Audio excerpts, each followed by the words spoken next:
Chapter 3. Ernest didn't position Winston at the prow, though he'd been tempted. It was their function to occupy high-risk places, but he needed human eyes and instincts, his human responses, as they cautiously chugged toward the edge of the storm. Below them the sea appeared to grow calmer, almost becalmed, as they pierced the first edges of the trailing fog. Wisps of it wrapped around their stacks, and trailed along the sides of the airship like very long, exploratory fingers. There was a small bump as if they'd passed through something resistant, then a jerk as the airship's speed increased slightly. It almost seemed, after that initial resistance, that something now pulled them forward faster. Alarmed by that thought, he rapped out an order, and the engine slowed. To his relief, so did their forward speed. Conversely, he now wished he hadn't slowed. A pure scientist, he had not believed in anything outside his sight and sound, but he'd learned the hard way that there were other senses, ones that warned of danger before it was seen. If he'd trusted it back then. He snapped off the thought that threatened to pull him into the past, distracting him from this very present peril. The only sound came from the engines, and those sounded muffled, as though the thick air acted as a dampener. Even the sound of his breathing seemed muted, felt labored, as if the thick air entered his lungs reluctantly. When they were fully under the storm, the fog fell away, drifting back toward the outer edge once more. There were probably air currents he could not feel, he told himself, currents caused by their passage. He needed the rational in the face of the irrational. It was darker under the storm, but it would be. Though the water ahead was calm, the storm showed an observable circulation, at least from what he could see through the murk. The shape of the storm was that of something viscous pushed through a funnel, the spirals thicker at the edges, then thinning as they approached the center. He was too far from that center to see if there was a defined eye, though this storm appeared to lack other recorded characteristics of a cyclonic storm. The smell of burning was stronger now, and the air tasted coppery. He was reminded, he frowned, of a blacksmith's forge. Fire and brimstone. It did not fit the general conception of hell. Fire and water were, for the most part, mutually exclusive. Unless there was something in there, his skin crawled, and he felt an urgent need to turn back. He suppressed it with an effort. The stacks shuddered, as if they'd come into contact with something. The top of the dirigible was lost in the dark clouds, so he ordered a few more feet of descent. The sturdy airship drifted lower, skimming along just barely above the surface of the almost motionless water. The shudder stopped. They moved forward with more ease. It became easier to breathe. Once more he resisted the urge to increase speed. It would be unwise to expend too much of their fuel reserves, when there was so much he didn't know about what might be ahead. Their progress was steady and unimpeded. He should have felt better. He didn't. The sensation of being watched crept over him. He needed to look up. He feared to do so. Off to his left, the setting sun sent rays of light under the storm, though this light did not reach them. It acted more like a distant beacon, and indicated that the storm had limits, an end if only he could reach it. The sight of the distant light eased the growing panic, gave him hope, though the sense of being watched did not ease. If anything, it became worse. The sensation was one of animus, but more than that. He felt fear in there. Anger, malice, nothing positive. His hands gripped the gunwale until his knuckles turned white.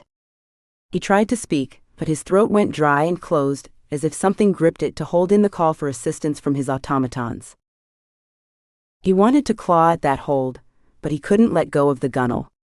Couldn't move. His chin started to lift as if impelled.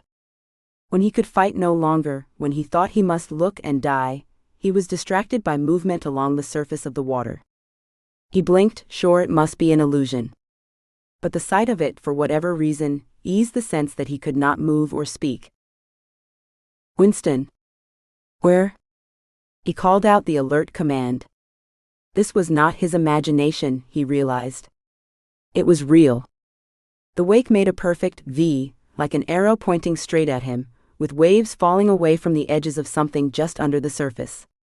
It came on swift and straight as an arrow. A sort of howl, like the wind but not like it either, sounded above him, then the surface of the water came to a boil. Out of the maelstrom, he saw tentacles. A different kind of panic rose inside him. Giant tentacles.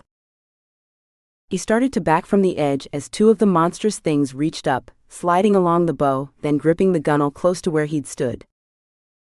"Where?" he called again, the sound more a croak than a call. A large red dome rose from the water, and giant eyes regarded him for a long moment. There was another howl, like a wind he couldn't feel. A jerk.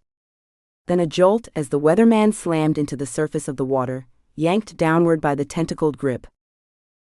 Ernest flew backwards, hitting the deck hard enough to knock the wind out of him.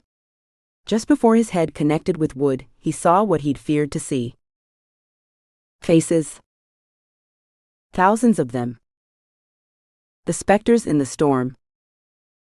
His eyes widened as he saw one he knew better than his own. She drifted just out of his reach. There was another wail, but this one vibrated inside his head as if he had made the sound. He reached out, but his head hit wood, and the darkness closed in, taking her away from him again. Chapter 4. Prudence waited on the lighthouse's balcony until her tracking screen showed contact between Octavius and the weatherman. Now together, both raced toward her position. Octavius could haul tentacles when he had to. Or when he was scared. Anxious for him, she went down the winding stairs and outside where tumbled granite blocks surrounded the lighthouse. She glanced back at the lightkeeper's cottage. Prudence had left a lit lantern on the porch, certain she'd need the light by the time Octavius returned with the weatherman. The tide was out, she noted. Usually there would be seagulls checking out the small pools left between the chunks of granite by the retreating water, but all was quiet as a grave. She picked her way as far as she could across the large chunks. Now she could see the water line where small waves rippled ashore, much smaller than normal. Of course, what was normal for the 24 hours she'd been in the area? She'd done a bit of cramming before her transit, but didn't know then what mattered and what didn't. Or that she'd remember the right things. This Ernest had caused her all kinds of headaches. She should be angry, not? She checked tracking. Octavius was still within the boundaries of the storm, but moving at his top speed. The setting sun was almost parallel with the water now, sending beams of gold and orange across the almost still surface. If they didn't show up soon, she'd have to go light the beacon. Another crash course, this time from the lightkeeper. Hoped it went well. Octavius had the ship, but did he have the passengers? The storm had not changed speed, at least not enough to register on her equipment. She was about to turn back when she saw it. A dark speck that rapidly grew larger against the horizon. It resolved into the shape of a ship skimming along the surface of the water, and just ahead of it, a hint of a rounded red dome. Red. Something had made Octavius angry. At least he wasn't scared. One of them shouldn't be. There was still enough light for her to see a figure at the helm, but there was a stillness to it that hinted it was an automaton in power conservation mode. Octavius reduced speed, churning up a counterwake. He released the airship, and it drifted towards her just above the water. That brought the automaton back to attention. He steered it gently around the rock outcrop, and then toward the pier. Prudence followed it, taking the rope when tossed and securing it. The dirigible's balloon kept the airship above the water when the engine cut off. It bumped against the edge of the pier. Octavius drifted in close and waved a tentacle at her. She was relieved to see his natural color had returned. She waved, said into her wrist, "Thank you, sweet baby. Good job." One tentacle touched his rounded dome, as if in a salute, then he sank into the water until just his eyes and round dome were visible. Beyond him, and not her imagination this time, the horizon darkened. Whatever it was, a storm or the storm, it was incoming. "Be careful out there," she added, lowering her arm once more. It was a pity one couldn't debrief an octopus. He'd been in the belly of the beast. And he turned red in anger, not white in fear. That meant something, but she wasn't sure what. She sighed and turned toward the airship. If she turned colors like her octopus, she would be white right now. What Ernest would she find on board? If she found one. She studied his airship. Looked like a sweet ride for an airship. Ernest, being Ernest, had probably made some modifications. His iterations had done some interesting things to his steam car. She wished she could check it out. Perhaps later, if there was time. It was one of the ironies of their kind that they could travel through dimensional time, as long as it was not their own, and yet still be limited by time. From her vantage, she could see along the length of this side of the airship, but a section of the stern of the ship was obscured by the main cabin. She saw a booted foot poking out from behind that cabin, a slackness to it that was a worry. The gunwale was low enough for boarding even with the multitude of skirts, so she gathered them up and climbed aboard, proceeding cautiously toward the foot. She cleared the cabin and stopped. Two automatons crouched protectively next to the prone figure. She didn't have time to study him, not with a couple of alert automatons watching him, but there was no question he was in earnest. The rise and fall of his chest was a relief. It wasn't a surprise Octavius had delivered Dr. Warren in an unconscious condition. Most people reacted to the sight of the giant octopus by fainting, though based on the traces of blood on the deck, Ernest had been knocked out before he could pass out. That might help. Men hated to faint. Not that they loved getting knocked out. Or giant octopuses. She wasn't too worried, because there was so much more to come that he wouldn't like. She stopped, opting to give the automatonic guardians time to assess her threat level. Thankfully, they didn't have that ability, at least not to do it accurately. Prudence knew how to look harmless and helpful. Not to mention how to do helpless 1905 lady. She gave a dramatic start and covered her mouth with the tips of her fingers. Oh. She widened her eyes and made a couple of ineffective hand gestures, learned from watching Ernest's vapid fiancé through far too many dimensions. Is he all right? Oh my goodness sakes alive. She fluttered her lashes. He is unconscious, one of them finally said. Prudence pressed a hand to her chest now. Gracious. Should you leave him there? She gestured toward the shore. Would you like to bring him inside the cottage? There is a bed you can use. The quarters were Spartan, but they could have been worse if she'd had to time her arrival, say, a year from now when a hurricane would take out the cottage. The automatons would not find it odd to find her alone and in charge of a lighthouse, or at least they shouldn't. What programmer of a difference engine would waste precious storage on unlikely scenarios like that? Asking the question, though, instead of just ordering them, would give her a sense of how complex their programming was. The automaton who'd been at the wheel stumped to the edge and looked down on them from the wheelhouse. Another one came up from what she assumed was the engine room. The situation clearly exceeded their programming. They visibly stalled in place, their eye movement tracking up and down. The other two showed signs of thinking, their metal eyes moving from side to side.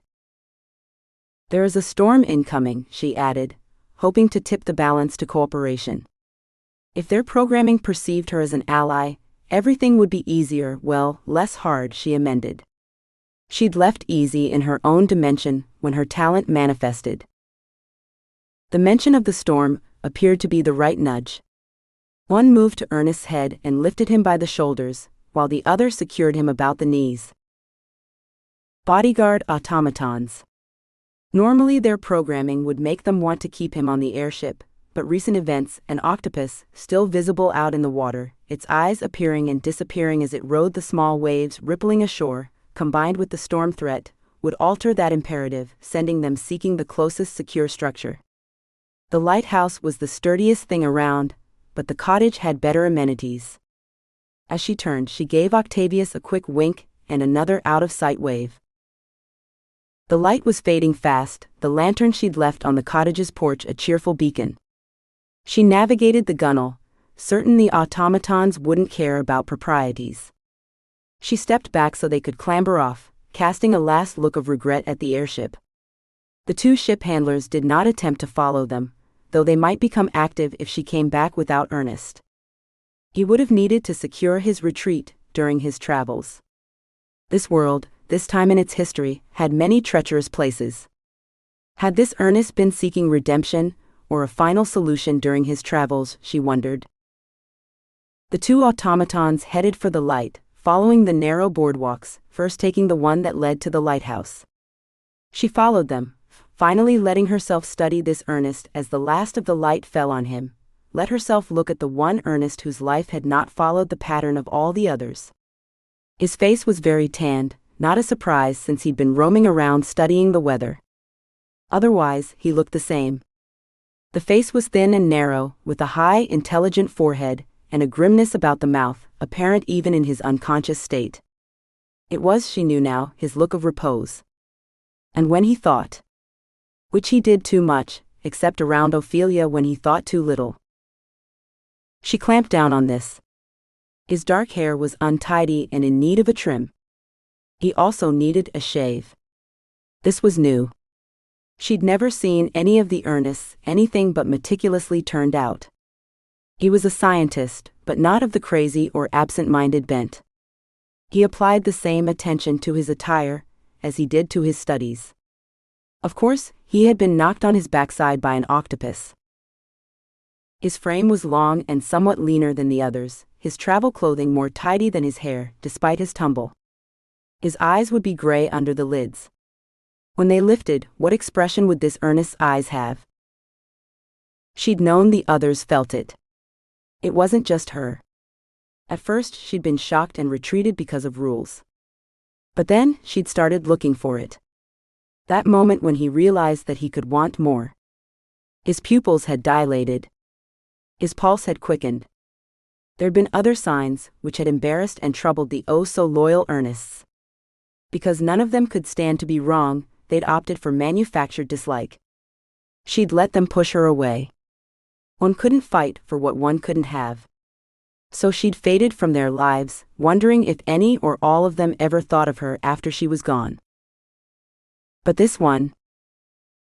She kept a tight hold on hope because she was not only out of his time, but also out of his dimension.